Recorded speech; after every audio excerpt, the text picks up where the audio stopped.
মাতা কি বন্দে বন্দে।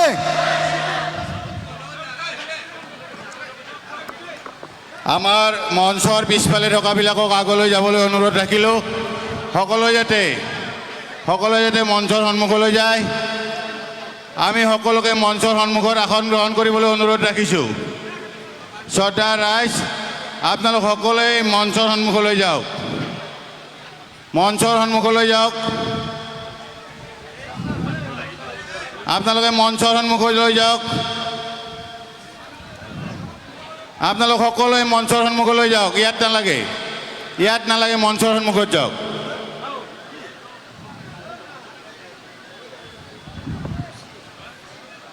চল্লিছ নম্বৰ টিহু বিধানসভা সমষ্টিৰ অন্তৰ্গত 3টা জিলা পৰিষদৰ আজিৰ এই নিৰ্বাচনী সভাত উপস্থিত আমাৰ পৰম শ্ৰদ্ধেয় ৰাইজ, আই মাতৃসকল, সকলোৰে শ্ৰীচৰণত মই প্ৰণাম জনাইছোঁ। এতিয়া আমাৰ মাজত আমাৰ সন্মানীয় সভাপতি দিলীপ শইকীয়া ডাঙৰীয়া আমাৰ মাজত উপস্থিত হৈছে। গতিকে সকলোকে মই থিয় হৈ দিলীপ শইকীয়া ডাঙৰীয়া জোৰকৈ হাত তালি দি আশীৰ্বাদ দিবলৈ মই অনুৰোধ জনালোঁ। সকলোৱে ডাঙৰকৈ দিয়ক। ঠিক আছে, বহক, এতিয়া বহক। আৰু আমাৰ যিসকল আমাৰ ব্যক্তি বাহিৰত আছে, সভাগৃহৰ বাহিৰত, তেওঁলোকক সভালৈ আহিবলৈ মই নিবেদন জনালোঁ। আৰু এতিয়া আমাৰ সন্মানীয় সভাপতি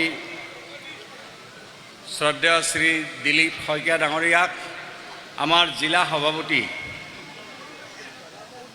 শ্ৰী বুজৰ বৰুৱা ডাঙৰীয়াক এখন গামোচাৰে আৰু এটা শৰাইৰে সম্বৰ্ধনা জনাবলৈ মই অনুৰোধ জনালোঁ।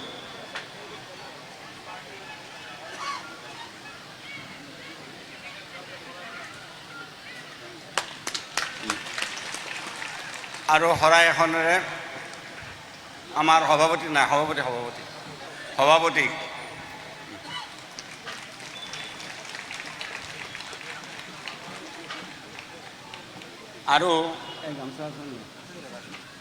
আৰু এখন গামোচা আমাৰ অসম গণ পৰিষদ দলৰ সভাপতি আনন্দ ৰাজবংশী ডাঙৰীয়াক এখন গামোচাৰে সম্বৰ্ধনা জনাবলৈ অনুৰোধ। পুলক শৰ্মা। এতিয়া আপোনাসকলক অলপ আজি বহুত সময় ৰৈছে আপোনাসকলে। গতিকে আমাৰ সকলোৰে শ্ৰদ্ধাৰ আমাৰ দলৰ সভাপতি শ্ৰদ্ধেয় দিলীপ শইকীয়া ডাঙৰীয়াক তেখেতৰ বক্তব্য ৰাখিবলৈ মই অনুৰোধ জনালোঁ। ইয়াত বক্তব্য ময়ো নাৰাখোঁ আৰু কোনেও বক্তব্য নাৰাখে, ইয়াত অকল সভাপতিয়ে বক্তব্য ৰাখিব। গতিকে শ্ৰদ্ধেয় শ্ৰী দিলীপ শইকীয়া ডাঙৰীয়াক তেখেতৰ বক্তব্য ৰাখিবলৈ মই অনুৰোধ জনালোঁ।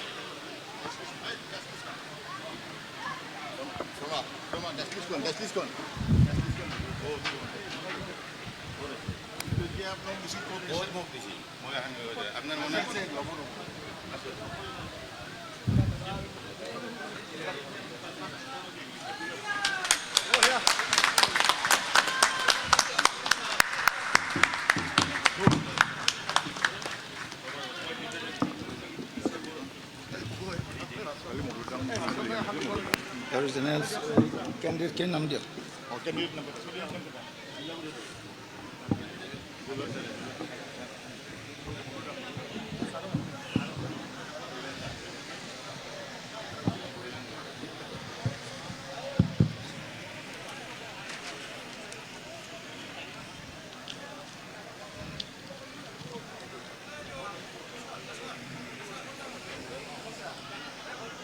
কৈঠালকুছিৰ ৰাইজৰ খবৰ ভালনে?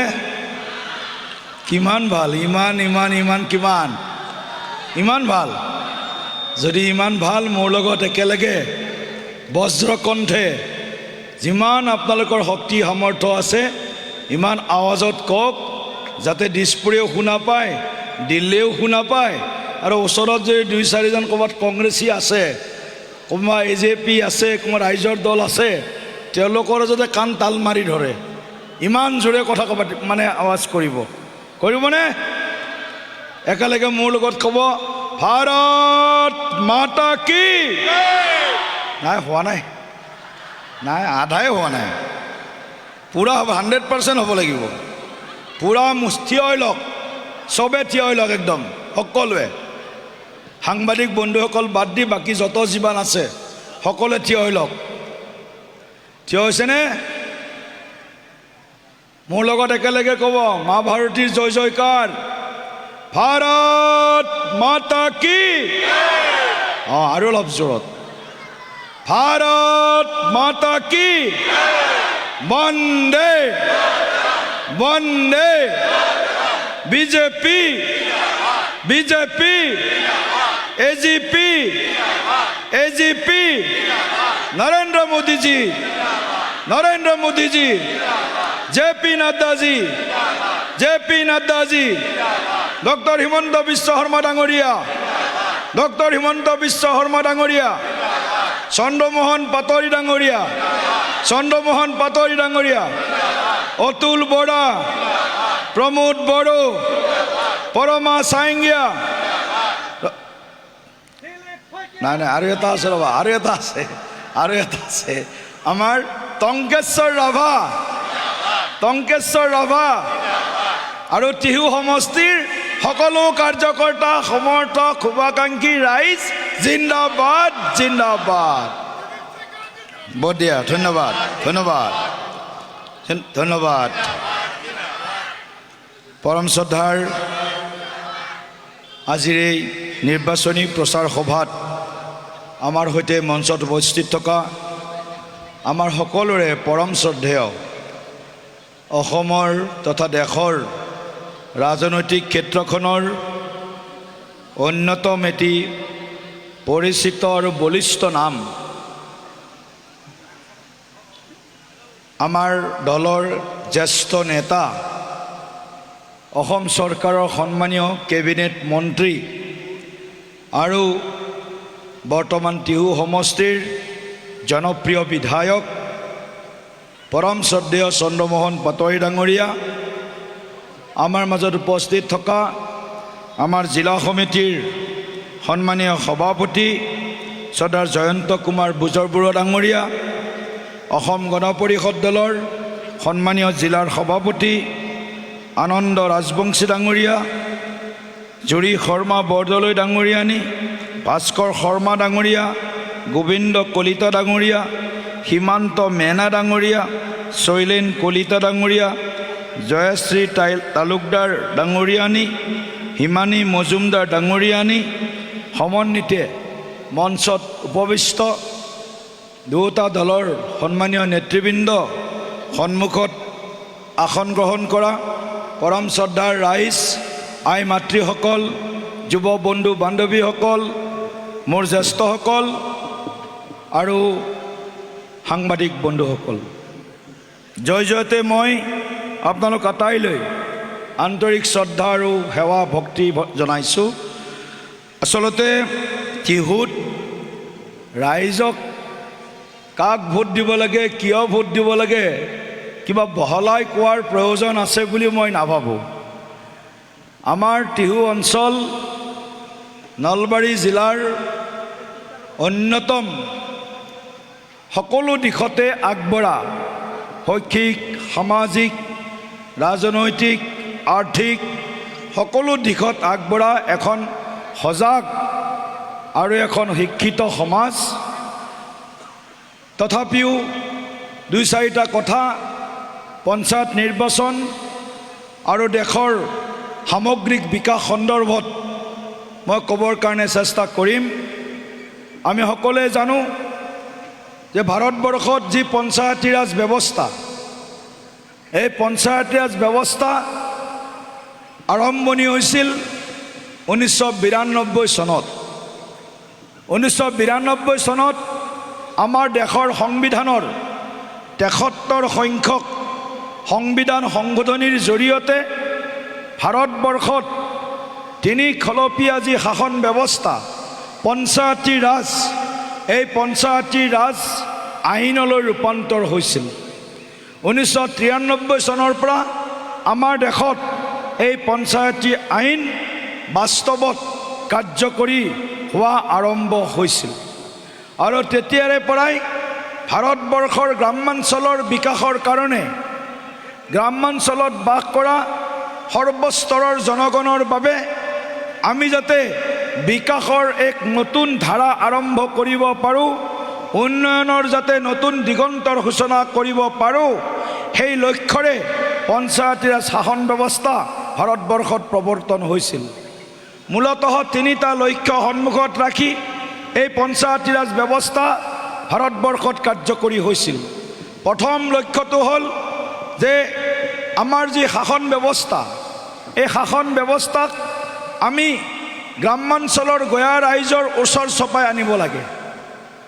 কেন্দ্ৰীয় চৰকাৰ, ৰাজ্য চৰকাৰৰ লগত আমি আৰু এক শাসন ব্যৱস্থা, আৰু এখন চৰকাৰ আমি গঞা ৰাইজৰ জৰিয়তে নিজৰ প্ৰতিনিধি নিৰ্বাচন কৰি এই তিনিখলপীয়া শাসন ব্যৱস্থাটোৰ জৰিয়তে গ্ৰামাঞ্চলৰ ৰাইজক যাতে সেৱা আগবঢ়াব পাৰোঁ, গ্ৰামাঞ্চলৰ বিকাশৰ গতিক যাতে আমি আগবঢ়াই লৈ যাব পাৰোঁ, সেই লক্ষ্য সন্মুখত ৰাখি ক্ষমতাৰ বিকেন্দ্ৰীকৰণ, ডিচেন্ট্ৰেলাইজেশ্যন অফ পাৱাৰ বুলি কোৱা হৈছে, যে ক্ষমতাৰ বিকেন্দ্ৰীকৰণ অৰ্থাৎ আমি যাতে আমাৰ যিকোনো এটা কামৰ বাবে দিছপুৰলৈ দৌৰিব নালাগে, দিল্লীলৈ দৌৰিব নালাগে, আমি যাতে আমাৰ কামসমূহ আমাৰ নিজৰ এখন যিটো কোৱা হয় লোকেল সেল্ফ গভৰ্ণমেণ্ট, এখন নিজৰ প্ৰতিনিধিৰ নিৰ্বাচিত প্ৰতিনিধিৰ জৰিয়তে যাতে আমি এখন স্থানীয় নিজৰ চৰকাৰ আমি গঠন কৰি ল'ব পাৰোঁ। তাৰ কাৰণে ক্ষমতাৰ বিকেন্দ্ৰীকৰণ অৰ্থাৎ কেন্দ্ৰীভূত ক্ষমতা নহয়, সেই ক্ষমতাক আমি গাঁৱৰ ৰাইজৰ মাজলৈ লৈ যোৱাৰ স্বাৰ্থত আমি এই পঞ্চায়তী ৰাজ ব্যৱস্থাটোত আমি প্ৰথম লক্ষ্য হিচাপে লৈছিলোঁ, বা পঞ্চায়তী ৰাজ কানুনত, আইনত এই ব্যৱস্থাটো সংযোজন হৈছিল যে আমি ক্ষমতাৰ বিকেন্দ্ৰীকৰণ কৰিব লাগে, ৰাইজক সহজতে যাতে বিকাশৰ যাত্ৰাত ৰাইজক সুশাসনৰ স্বাৰ্থত ৰাইজক যাতে আমি এই পঞ্চায়তী ৰাজ ব্যৱস্থাৰ আমি অংশীদাৰিত্ব কৰিব পাৰোঁ। দ্বিতীয় লক্ষ্য হ'ল যে গণতন্ত্ৰক শক্তিশালী কৰাৰ কাৰণে সৰ্বস্তৰৰ জনগণৰ অংশীদাৰিত্ব সুনিশ্চিত কৰিব লাগে, পাৰ্টিচিপেশ্যন অফ অল চিটিজেনছ। যদি গণতন্ত্ৰ শক্তিশালী হ'ব লাগে, গণতন্ত্ৰ যদি মজবুত হ'ব লাগে, গণতন্ত্ৰৰ যি মূল অংশীদাৰ ৰাইজ, জনতা, সেই জনতাই এই গোটেই প্ৰক্ৰিয়াটোত সৰ্বস্তৰত শক্তিশালীভাৱে তেওঁলোকৰ যোগদান আৰু অংশীদাৰিত্ব সুনিশ্চিত কৰিব লাগিব। অৰ্থাৎ তৃণমূল পৰ্যায়ত গণতন্ত্ৰৰ ভেটি শক্তিশালী কৰাৰ কাৰণে এই পঞ্চায়তী ৰাজ ব্যৱস্থা ভাৰতবৰ্ষত প্ৰচলন হৈছিল, প্ৰৱৰ্তন হৈছিল।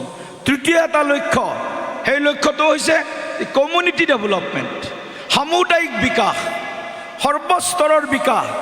বিভিন্ন যে আমাৰ জাতি জনগোষ্ঠীৰ লোকেৰে আমাৰ গাঁওসমূহ পৰিপূৰ্ণ হৈ আছে, সৰ্বস্তৰৰ লোক, কৃষকৰ পৰা মহিলালৈকে, মহিলাৰ পৰা যুৱক যুৱতীলৈকে, যুৱক যুৱতীৰ পৰা দিব্যাংগজনলৈকে, দিব্যাংগজনৰ পৰা হয়তো আমাৰ জ্যেষ্ঠ নাগৰিকসকললৈকে, জ্যেষ্ঠ নাগৰিকসকলৰ পৰা আমাৰ হয়তো আমাৰ মাজত থকা কোনোবা অবিবাহিত আমাৰ ভনী বা বাইদেউৰ কাৰণে, কোনোবা হয়তো বিবাহ বিচ্ছেদিত ভনী বা বাইদেউৰ কাৰণে, কোনোবা হয়তো বিধৱা আই মাতৃগৰাকীৰ বাবে, সকলোকে যাতে সমানে আমি দেশৰ প্ৰগতিৰ বাটত আগবঢ়াই লৈ যাব পাৰোঁ, তাৰ কাৰণে আমি এই ব্যৱস্থাটো, আমাৰ তৃতীয় যিটো লক্ষ্য সামুদায়িক বিকাশ, সৰ্বাংগীন বিকাশ, এই লক্ষ্যটোক আমি আমাৰ পঞ্চায়তী ৰাজ ব্যৱস্থাটোত আমি সন্নিৱিষ্ট কৰিছোঁ। আৰু এই লক্ষ্যৰ সন্মুখত আমি ৩-৪টা সংকল্প সন্মুখত ৰাখি এই ব্যৱস্থাটোক আৰু অধিক শক্তিশালী আৰু পাৰদৰ্শী আৰু কাৰ্যকৰী কৰাৰ বাবে, ফলদায়ক কৰি গঢ়ি তোলাৰ বাবে আমি চিন্তা কৰিছোঁ। পূজ্য মহাত্মা গান্ধীয়ে যেতিয়া তেখেতে কৈছিল দেশ স্বাধীন হোৱাৰ সময়ত যে ভাৰতবৰ্ষত গ্ৰাম স্বৰাজ হ'ব লাগে, গ্ৰামোদয় হ'ব লাগে, ৰাম ৰাজ্য ইয়াত প্ৰতিষ্ঠা হ'ব লাগে। ৰাম ৰাজ্য মানে কি? মৰ্যাদা পুৰুষোত্তম ভগৱান শ্ৰীৰামচন্দ্ৰ, শ্ৰীৰামচন্দ্ৰই প্ৰতিগৰাকী অযোধ্যাবাসীক ন্যায় দিবৰ কাৰণে চেষ্টা কৰিছিল, সকলোকে সমানে আগবঢ়াই লৈ যাবৰ কাৰণে চেষ্টা কৰিছিল। সম অধিকাৰ, সম ন্যায়ৰ জৰিয়তে প্ৰতিগৰাকী নাগৰিকক সুশাসন, গুড গভৰ্নেন্সৰ জৰিয়তে এই শাসন ব্যৱস্থা সেই সময়ত অযোধ্যাত প্ৰৱৰ্তন কৰিছিল প্ৰভু ৰামচন্দ্ৰই। সেইকাৰণে মহাত্মা গান্ধীদেৱে সেই সময়তে কৈ গৈছিল ভাৰতবৰ্ষত ৰাম ৰাজ্য প্ৰতিষ্ঠা হ'ব লাগে। প্ৰতীকী অৰ্থত ৰাম ৰাজ্যৰ যদি আমি আজি বিশ্লেষণ কৰোঁ, সেইটো অটল বিহাৰী বাজপেয়ী ডাঙৰীয়াই কৰি থৈ যোৱা, আগবঢ়াই থৈ যোৱা, আমাক দি থৈ যোৱা সুশাসন ব্যৱস্থা, গুড গভৰ্নেন্স ছিষ্টেম যিটো কোৱা হয়। এই সুশাসন প্ৰদান কৰাৰ কাৰণে পঞ্চায়তী ৰাজৰ যি শাসন ব্যৱস্থা, সেই ব্যৱস্থাত আমি প্ৰথম সংকল্প হিচাপে পূজ্য মহাত্মা গান্ধীৰ গ্ৰামোদয়ক আমি সন্নিৱিষ্ট কৰিছোঁ। ইয়াৰ পৰৱৰ্তী সময়ত এজন সৰ্বোদয়ী নেতা আমি সকলোৱে জানো আচাৰ্য বিনোৱা ভাৱে।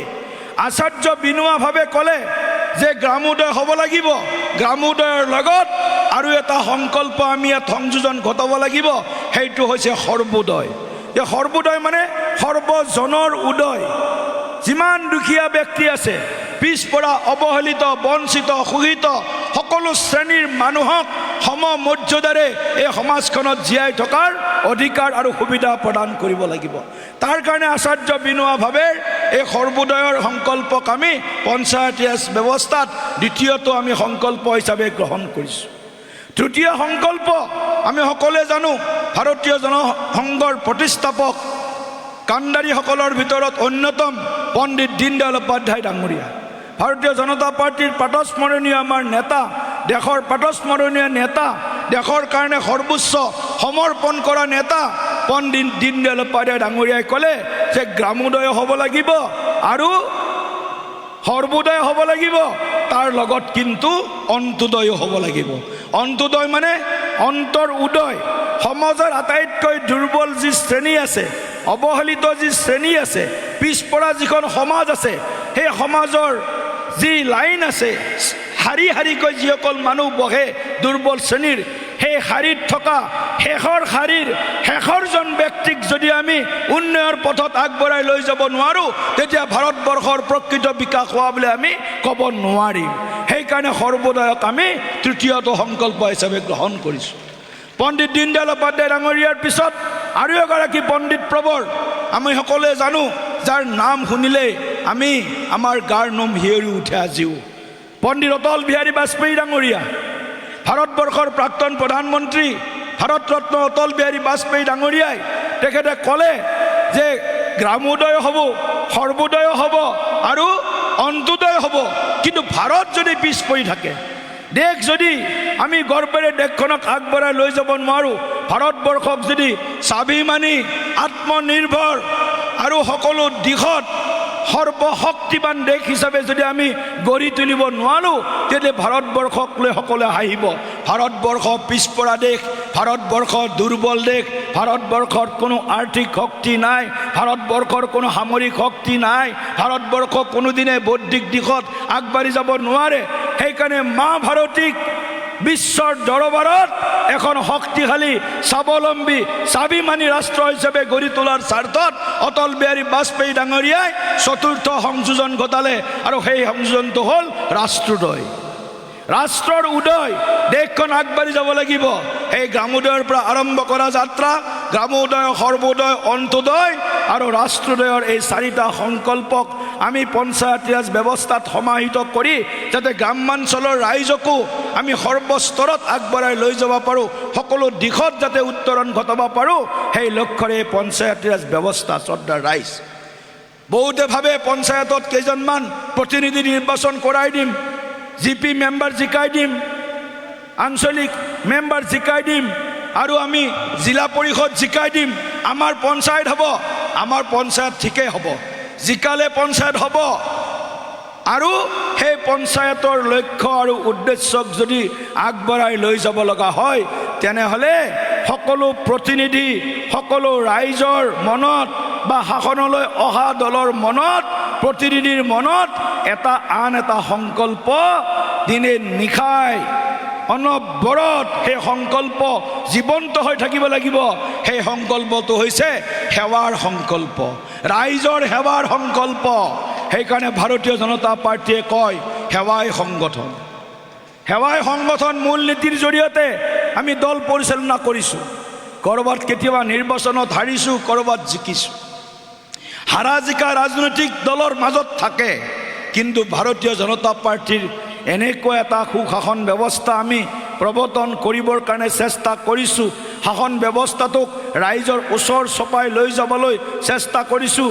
আগতে কংগ্ৰেছে কৈছিল যে কংগ্ৰেছৰ চৰকাৰ ৰাইজৰ পদূলিত, এইটো কেৱল শ্লোগান আছিল।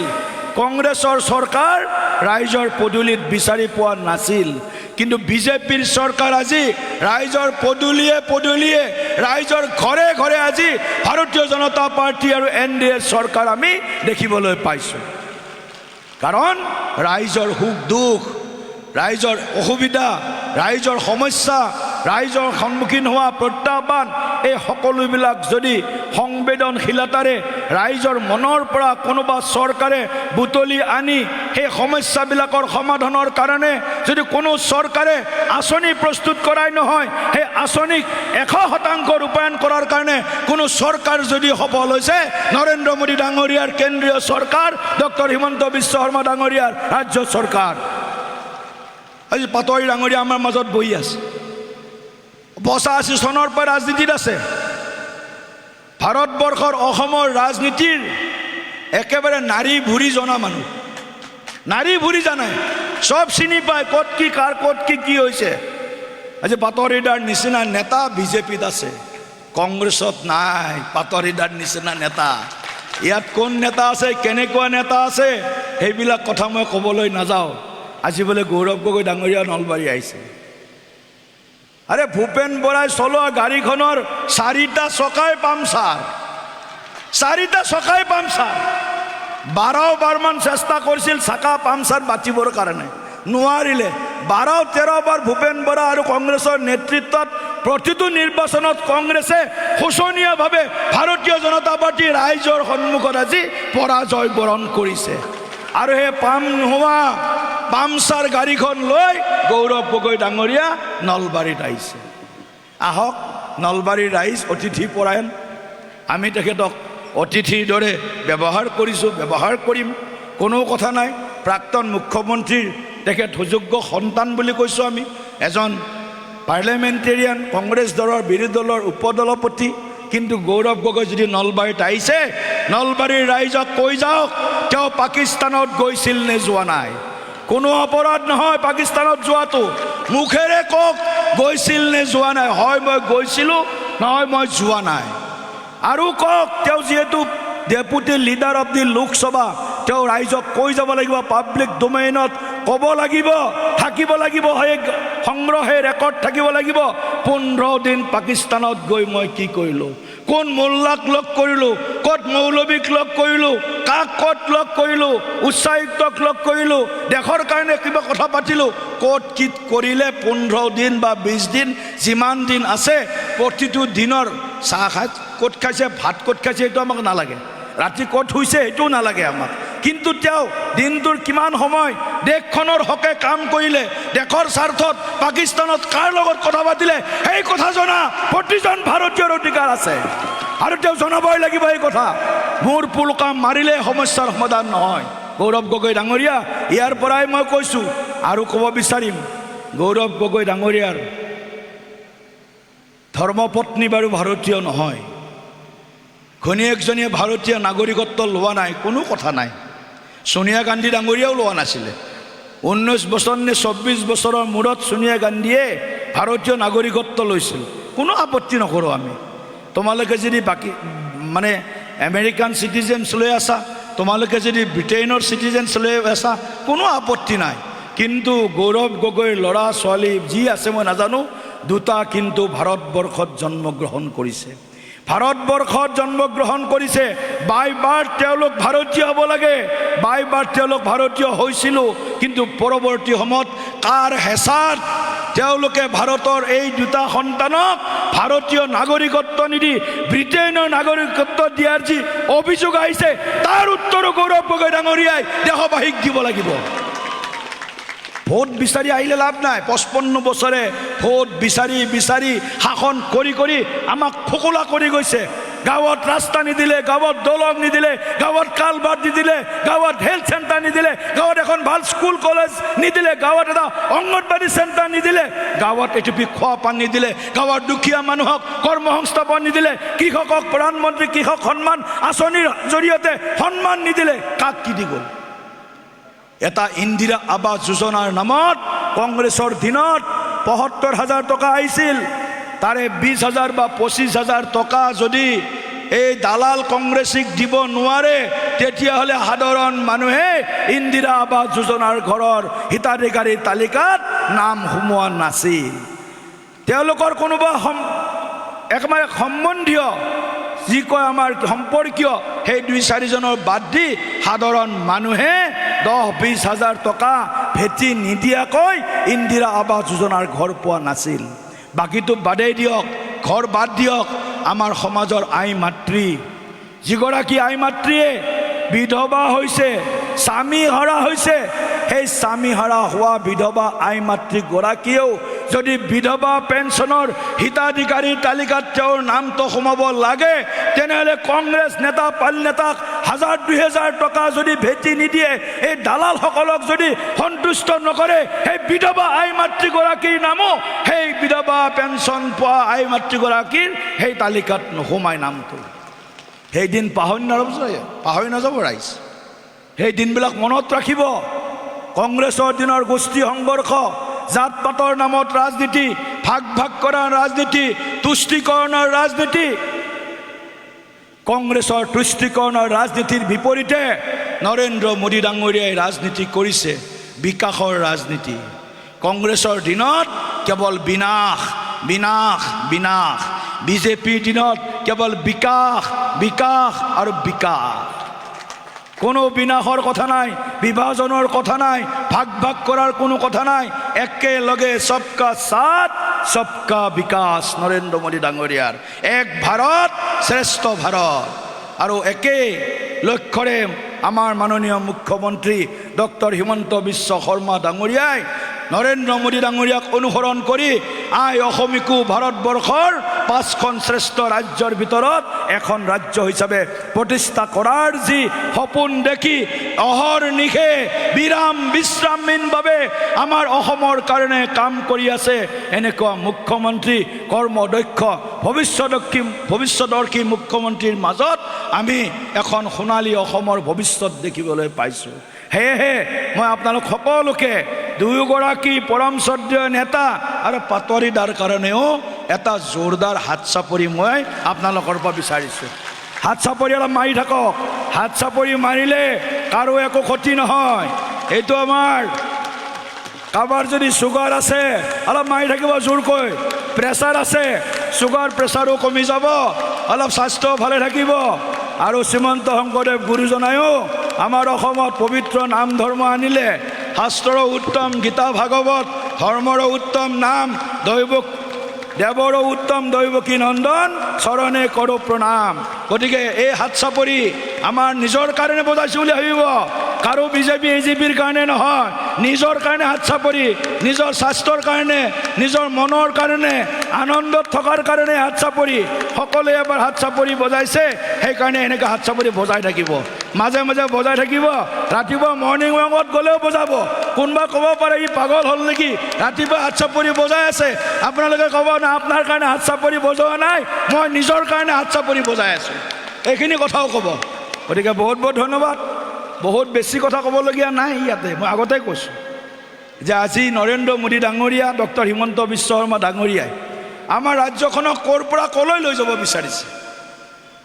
আমাৰ অসমখনৰ অৱস্থা কি কৰি থৈ গৈছে কংগ্ৰেছে ৫৫ বছৰত।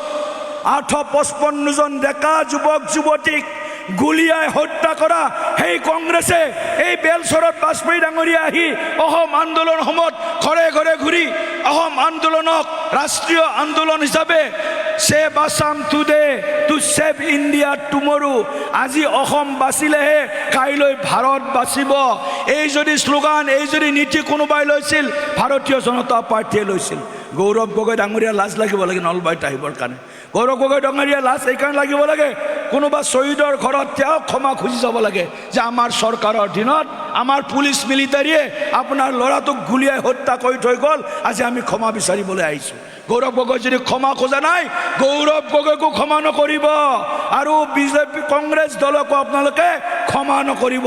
কাৰণ 860 জন 55 জন ডেকা যুৱক যুৱতীক যদি কোনোবা চৰকাৰৰ দিনত গুলিয়াই হত্যা কৰিছিল, সেই চৰকাৰখন হৈছে কংগ্ৰেছৰ চৰকাৰ, পাহৰি নাযাব ৰাইজ। অসমৰ সদায় অহিত চিন্তা কৰা দলটো হৈছে কংগ্ৰেছ দল, অসমৰ স্বাৰ্থৰ বিপৰীতে কাম কৰা দলটো হৈছে কংগ্ৰেছ দল। এই কংগ্ৰেছ দলটোৰ নীতি আৰু নিয়ত দুইটাই বেয়া। বোলে নীতি বেয়া হৈছে, মনটো ভাল আছে চলি যায়, মনো বেয়া, নীতিও বেয়া, আৰু চব বেয়া, একো ভাল নাই, চব বেয়া সিহঁতৰ। গতিকে সেই দলটোক আপোনালোকে যাতে কোনো কংগ্ৰেছীসকল যদি ক'ৰবাত শুনি আছে, কোনোবা যেতিয়াও মনটো মেলি আছে যে বিজেপিতে অহা ভাল নেকি, অহা 25-30 বছৰটো অসমত আৰু বেলেগ দলৰ শাসনৰ চিন্তা কৰিব লগা নাই, বিজেপিয়ে থাকিব, তেওঁলোক আহিব, কিন্তু চাই চিতিয়ে ল'ব লাগিব। এতিয়া অলপ আমাৰো গোটেই মোটামুটি ৰিজাৰ্ভেশ্যন এতিয়া নাই, আৰু কোটা মোটামুটি চব ফুলফিল হৈ আছে, চাই চিতি তলৰ মানুহ 2-4টাক ল'ব লাগিব, কিন্তু নেতাক আৰু ল'ব পৰা অৱস্থাত নাই। গতিকে যিয়ে নহওক, আজি আপোনালোকে আহি এই সভাখনত এইকাৰণে আহিছে, মই কিবা ভাষণ দিয়াৰ কাৰণে অহা নাই, মই আপোনালোকক ওচৰৰ পৰা চাবৰ কাৰণে আহিছোঁ যে মোৰ টিহুৰ ৰাইজখিনিৰ মুখত হাঁহি আছেনে নাই, মোৰ আই মাতৃসকলৰ মুখত হাঁহি আছেনে নাই। আজি দেখিছোঁ আই মাতৃৰ মুখত হাঁহি, টিহুৰ ৰাইজৰ মুখত হাঁহি দেখিবলৈ পাইছোঁ। এই হাঁহিটোৱে হৈছে সম্পদ, হাঁহি নাথাকিলে জীৱন বৃথা। হাঁহিবলৈ শিকক, হহুৱাবলৈ শিকাওক, নিজেও হাঁহক, অন্য 10জনকো হহুৱাওক, সেইটোৱে মানুহৰ কাম, সেইটোৱে মনুষ্যৰ কাম। তাত বেলে পৃথিৱীখনত যিমান টকা পইচা ধন ঐশ্বৰ্য নাথাকিলেও এই পৃথিৱীখনত এটা বস্তুৰ অভাৱ সকলোৱে আজি অনুভৱ কৰে যে চব আছে হে বাপা মোৰ, কিন্তু শান্তিয়ে নাই। ল'ৰাটোৱে মোৰ কথা নুশুনেহে, ল'ৰাটোৱে মোৰ কথা নুশুনি ঘূৰি ফুৰি ৰাতি দেৰিকৈ আহে, এই ছোৱালীটোৱে মোৰ কথা নুশুনি লাগে বাপা।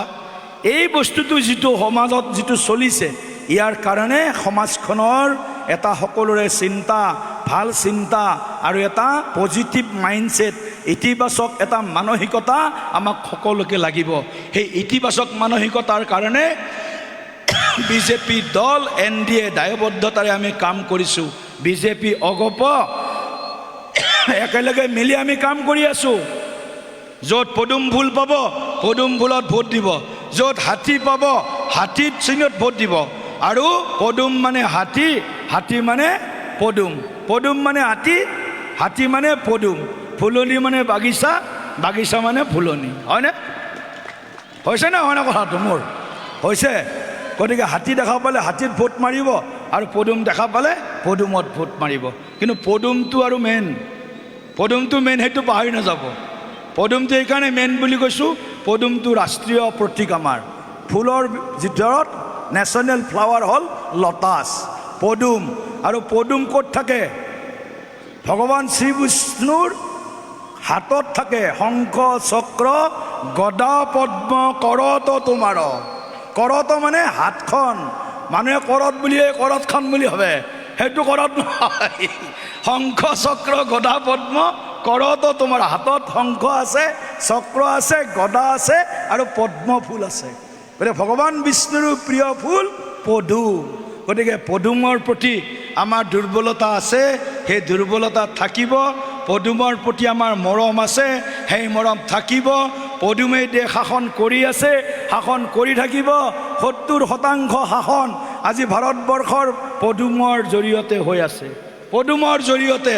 সেইকাৰণে পাৰ্লিয়ামেণ্টত যিমান শক্তি লগাইছিলোঁ আমি, পাৰ্লিয়ামেণ্টত যিমান সামৰ্থ্যৰে লগাইছিলোঁ, পঞ্চায়ত নিৰ্বাচনো সিমান সমশক্তিৰে আমি এই নিৰ্বাচনত অৱতীৰ্ণ হৈছোঁ। কাৰণ গাঁৱৰ ৰাইজৰ বিকাশ হ'ব লাগে, গাঁৱৰ ৰাইজে ন্যায় পাব লাগে, গাঁৱত উন্নয়ন আহিব লাগে, গাঁৱত যাতে কোনো মানুহ ভোকত নাথাকে, কোনো মানুহ যাতে স্বাস্থ্য সেৱাৰ পৰা বঞ্চিত হৈ নাথাকে, গাঁৱৰ কৃষকে যাতে উৎপাদিত সামগ্ৰীৰ উচিত আৰু বেছি দাম পায়, তাৰ কাৰণে দিব্যাংগজনে যাতে অকণমান মৰ্যাদা সহকাৰে জীয়াই থাকিব পাৰে, আই মাতৃসকলে পৰমুখাপেক্ষী হৈ স্বাৱলম্বী হোৱাৰ কাৰণে যাতে চেষ্টা কৰিব পাৰে, তাৰ কাৰণে আমি এই পঞ্চায়ত নিৰ্বাচনত আমি ইমান শক্তিৰে লগাইছোঁ। কষ্ট চবৰে হৈছে, নেতাৰ পৰা কাৰ্যকৰ্তালৈকে চবে কষ্ট কৰিছে, কিন্তু কিছুমানে আৰামত বহি টিকট বিক্ৰী কৰি আছে। কংগ্ৰেছত এতিয়া এখন আঁচনি চলি আছে, এই পঞ্চায়ত নিৰ্বাচনত এইখন আঁচনি খুব চলিছে, টকা দে টিকট ল, টকা দে টিকট নে, মানে টকা দিলেহে টিকট পায় কংগ্ৰেছত। আমাৰ ইয়াত হোৱা নাই ইমান, কিন্তু জেগাই জেগাই য'ত অকণমান 2-4টা ভোট পোৱাৰ চান্স আছে, সেই জেগাত কংগ্ৰেছৰ এখন আঁচনি খুব পপুলাৰ হৈছে এইকেইটা দিনত, যে টিকট কি লাগিলে টকা দিব লাগিব, টকা দে টিকট নে, টকা দে টিকট নে। এইখন আঁচনি কংগ্ৰেছত এতিয়া খুব ধুনীয়াকৈ চলি আছে। আৰু এইখন আঁচনিৰ আমি যোজন মাইল দূৰত্বত অৱস্থান কৰা দল ভাৰতীয় জনতা পাৰ্টি। সেই আঁচনিখন বিজেপি যদি 100 বছৰ শাসনত থাকে, সেই আঁচনিখনে আমাক স্পৰ্শ কৰিব নোৱাৰে। এইখিনি কথাই ক'লোঁ। সকলোকে অহা 7 তাৰিখে নিজৰ নিজৰ যি গণতান্ত্ৰিক অধিকাৰ ভোটাধিকাৰ সাব্যস্ত কৰি পঞ্চায়তী ৰাজ ব্যৱস্থাটোক শক্তিশালী কৰিব আৰু আমাৰ গাঁৱৰ যিটো উন্নয়ন, এখন সমৃদ্ধিশালী অসম নিৰ্মাণত সকলোৱে আপোনালোকে অংশগ্ৰহণ কৰিব বুলি, সকলোৱে সহযোগ কৰিব বুলি, সকলোৰে সমৰ্থন আশীৰ্বাদ বিচাৰি আমি অহা 7 তাৰিখে প্ৰথমে ভোটদান, তাৰপিছতহে জলপান। প্ৰথম কি? ভোটদান, তাৰপিছতহে জলপান। প্ৰথম ভোট দিম, তাৰপিছত ভাত খাম। প্ৰথম ভোট, তাৰপিছতহে ভাত। গতিকে প্ৰথম ভোটদান, তাৰপিছত জলপান। এই নীতিৰে আপোনালোকে ৰাতিপুৱাই ঈশ্বৰৰ নাম লৈ যাব। ঈশ্বৰৰ নাম লৈ যায় দেখিব বেলট পেপাৰখন দিছে, 3খন বেলট পেপাৰ এনেকৈ পথালিকৈ দিছে। দিলীপ শইকীয়া, পদুম, চন্দ্ৰমোহন পাটোৱাৰী, কিবা জাহাজৰ ছবি, তাৰপিছত আকৌ আমাৰ জয়ন্ত ভোজৰ বৰুৱা এটা দিছে, আমাৰ গেছ চিলিণ্ডাৰৰ ফটো। গতিকে আপোনালোকে কোনোফালে নাচাব, এই পদুম ফুলটো বা ধৰক আনন্দ ৰাজবংশী আছে, তেওঁৰ নামটো আছে, হাতী কোনোবা এখন বেলটত দেখা পাব, পদুম ফুলটো দেখা নাপায়। পদুম আৰু হাতী এখন বেলটত একেলগে দেখা নাপায়। আকৌ আপোনালোকে ভাবিব দুইটাক একেলগে দেখা পাম নেকি, পদুম আৰু হাতীক। এখন বেলটত হয় হাতী দেখা পাব, নহয় পদুম দেখা পাব। গতিকে হাতী দেখা পালে হাতীত দিব।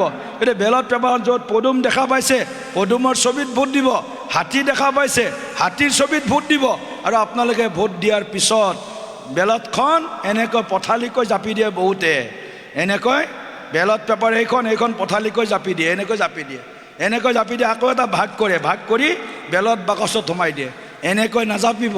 ৰ'দ বৰষুণ কাটি কৰি বহুত কষ্ট কৰি আপোনালোকে ভোট দিবলৈ যাব, চিয়াহী অলপ বেছি লাগিলে বেলট পেপাৰখনত আপুনি যেতিয়া ইয়াত লগাব, এনেকৈ লগাই দিলে তলৰ চিনটোতো চিয়াহী লাগি যাব পাৰে, চিয়াহী লাগি গ'লে সেই ভোটটো কেঞ্চেল হ'ব। ভোটটো কেঞ্চেল কোনেও নকৰিব। সেইকাৰণে ভোট দিয়াৰ পিছত, চিয়াহী লগোৱাৰ পিছত বেলটখন আপোনালোকে দীঘলীয়াকৈ এনেকৈ জাপিব, দীঘলীয়াকৈ ধুনীয়াকৈ লাহেকৈ মৰম কৰি জাপিব। আৰু সৰু মৰম এটা কৰি ইয়াক আৰু এটা জাপ দিব, ধুনীয়া কৰি মৰম কৰি জাপটো দি বেলট বাকচত সোমাই দিব। আমাৰ জিলা পৰিষদো হ'ব, আমাৰ আঞ্চলিক পঞ্চায়তো আমাৰ হ'ব, গাঁও সভাপতি, গাঁও পঞ্চায়তৰ সভাপতিও আমাৰ হ'ব, GP মেম্বাৰো আমাৰ হ'ব, একেবাৰে পাৰ্লিয়ামেণ্টৰ পৰা পঞ্চায়তলৈকে আমাৰ চব ভাৰতীয় জনতা পাৰ্টি NDA হৈ যাব। গতিকে এইখিনি কথা মনত ৰাখি মাত্ৰ নৰেন্দ্ৰ মোদী ডাঙৰীয়া আৰু আমাৰ মুখ্যমন্ত্ৰী ডাঙৰীয়াৰ ফটোখন মনত ৰাখি আপোনালোকে ঈশ্বৰৰ নাম লৈ ভোট দিব বুলি আশা কৰি সকলোৰে মই মংগল কামনা কৰি, ঈশ্বৰে যাতে এই বছৰটো, যিহেতু নতুন বছৰ আৰম্ভ হৈছে, নতুন বছৰৰ আপোনালোকক মই আন্তৰিকতাৰে শুভেচ্ছা আৰু প্ৰীতি সম্ভাষণ জ্ঞাপন কৰিছোঁ।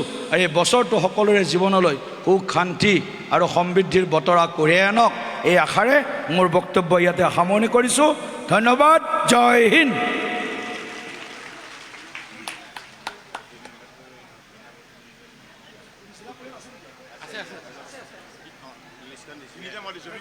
আমাৰ অকণমান ৰ'ব প্লিজ অকণমান একে অকণমান আমাৰ জিলা পৰিষদৰ দুখন জিলা পৰিষদ টিহু জিলা পৰিষদৰ আৰু ধৰ্মপুৰ জিলা পৰিষদৰ আৰু আমাৰ বৰক্ষেত্ৰী পশ্চিম নলবাৰী জিলা পৰিষদ নহয় জানো তিনিখন নহয় জানো আৰু মধুপুৰ জিলা পৰিষদ চাৰিখন জিলা পৰিষদ তো মধুপুৰ জিলা পৰিষদৰ দিলীপ বৰ্মন ক'ত আছে আগলৈ আহক দিলীপ দা আগলৈ আহক বা বাছ কৰি আহি যাওক মুখ্যমন্ত্ৰী ডাঙৰীয়াৰ নিচিনাকৈ বাটো বাছ কৰি আহি যাওক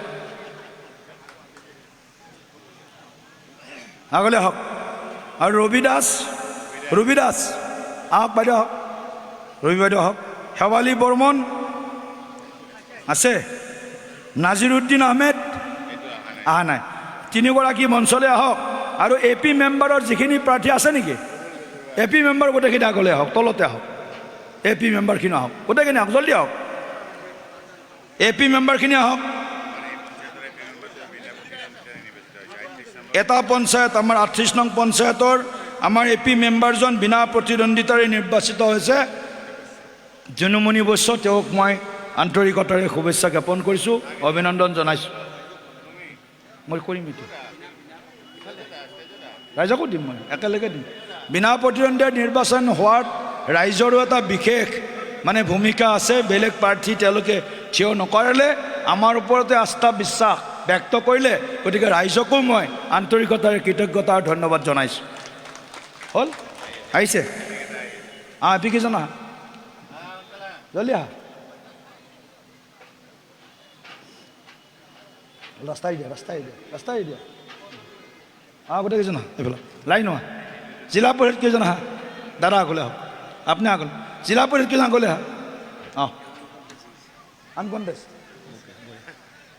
বঢ়িয়া দাদাৰ কাষত জিলা পৰিষদ কেইজন থিয় হ'ব দাদাৰ কাষত থিয় অলপ জেগা ৰাখিব সন্মুখৰ ফালে এটা একশ্যন কৰিব লাগিব